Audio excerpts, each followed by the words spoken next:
Gas ధర ఏకదం 50 రూపాయలు పెంచేశారు. Even ఏదైతే మహిళలకి పేదరికంలో ఉన్నటువంటి మహిళకి ఇచ్చేటటువంటి గ్యాస్ బండ కూడా పెరిగింది. 850 రూపాయలు 550 రూపాయల దాకా పెరిగింది. అంటే 850 రూపాయలు మామూలు వాళ్ళకి, 550 రూపాయల వాళ్ళకి అక్కడికి. ఇక్కడ సమస్యల్లా 2 వర్గాలు వచ్చేస్తాయి. ఇప్పుడు బీజేపీని సమర్థించేవాళ్ళు, మోడీని సమర్థించేవాళ్ళేమో మనం పాకిస్తాన్తో అంత గొడవ ఉంది, ఆఫ్ఘనిస్తాన్తో ఎంత సమస్య ఉంది, దేశంలో బోలెడని సవాళ్ళు ఉన్నాయి, అంతర్జాతీయ అక్కడ ఉన్నటువంటి సరిహద్దులని బాగు చేస్తున్నాడు, మనమేమో 50 రూపాయలు గ్యాస్ కోసం కొట్టుకు చేస్తాం, 50 రూపాయలు ఆఫ్టర్ ఆల్ ఎంత, ఇట్లాంటి మాటలు మాట్లాడతారు. అదే సందర్భంలో ఈ దోపిడీ ఏంటి అన్నటువంటి మాట వీళ్ళు మాట్లాడతారు, మోడీ వ్యతిరేక శక్తులు. పాయింట్ ఏంటంటే ఇక్కడ నువ్వు ఏ సంస్కరణలైనా పట్టుకురా, భరించగలిగేవాడికి బాధలేదు, భరించలేని పేద మధ్య తరగతి గురించి ఆలోచించాలి. ఈ మాట మాట్లాడేటటువంటి వాళ్ళు గుర్తుపెట్టుకోవాల్సింది ఏంటంటే గ్యాస్ సిలిండరు ఇదివరకు 450 రూపాయలు, మోడీకి ముందు 450, 500 రూపాయలు వేసుకోండి పోనీ, ఇప్పుడు 850 రూపాయలు. భారం కాదా? 300 రూపాయలు ఒక పేద కుటుంబానికి. సరే పేదలకు 550 రూపాయలకి ఇస్తారు, అంతకుముందు వాళ్ళకి ఎంతకి ఇచ్చేవాళ్ళు?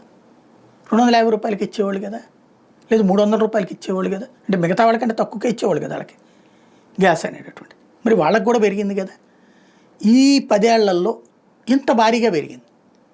మన గ్యాస్ బండలు నేనే చెప్తా, గ్యాస్ బండలు ఒకప్పటి సప్లైతో పోల్చుకుంటే ఇప్పుడు అద్భుతం.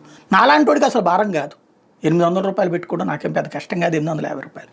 కానీ సాధారణమైనటువంటి వర్గాలు చూడండి, ఈవెన్ మధ్యతరగతి నిన్నటిదాకా నా జీవితంతో కంపేర్ చేస్తే ఇది నా బడ్జెట్కి ఎక్కువ అయ్యేది అప్పుడు జీతాల లెక్కను చూసుకున్నప్పుడు. ఇవాళ రోజున ఇటు పక్కకు ఉన్నాం కాబట్టి నడుస్తుంది. కానీ ఎంతమంది తట్టుకోగలిగే పరిస్థితి ఉంటుంది?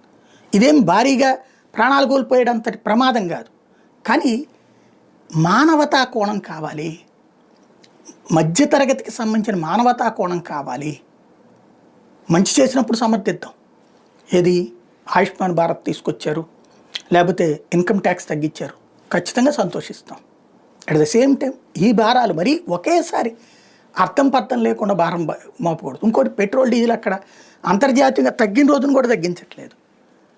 ఆ డబ్బులు ఏదో పక్కన పెట్టుకుని, ఒకప్పుడు వాజ్పేయి టైంలో ఏం చెప్పారు, ఇట్లా తగ్గినటువంటి డబ్బుల్ని పక్కన పెట్టి ఎప్పుడు అయితే రేటు పెరుగుతుందో ఈ డబ్బులు అందులో నుంచి ఈ పూల్లో నుంచి తీసుకెళ్ళాలి. అట్లాంటి సిస్టమ్ ఎందుకు పెట్టుకోరు? ఇప్పుడు $40 బ్యారెల్కి వచ్చినప్పుడు ఆ డబ్బులు ఎక్కువ మన దగ్గర అయితే ఏం తగ్గించలేదుగా, పెట్రోల్ డీజిల్ అట్లాగే ఉన్నాయిగా. ఈ డబ్బులు తీసుకెళ్ళి ఒక పూల్లో పెట్టుకుని ఈ డబ్బుల్ని ఇట్లాంటి సందర్భంలో కడితే గ్యాస్ అయినా ఇట్లాంటిది పరిష్కారం అవుతుంది కదా. ఒక దీర్ఘకాలిక ప్రణాళికలు ఉండాలి కదా. మరీ భారం కాకుండా ఒక 5 రూపాయలు 10 రూపాయలు పెంచారంటే ఒక అర్థం ఉంటుంది. 50 రూపాయలు అనేవి వాళ్ళ 50 రూపాయలు ఏముందని మందు కొడుతున్నారు, ఇది కూడా మాట్లాడతాం, కరెక్ట్, నో డౌట్. 3 నెలలకు 50 రూపాయలు పెద్ద ఏముందండి, నెలకు 15 రూపాయలు, ఎస్ ఇది కూడా కరెక్టే.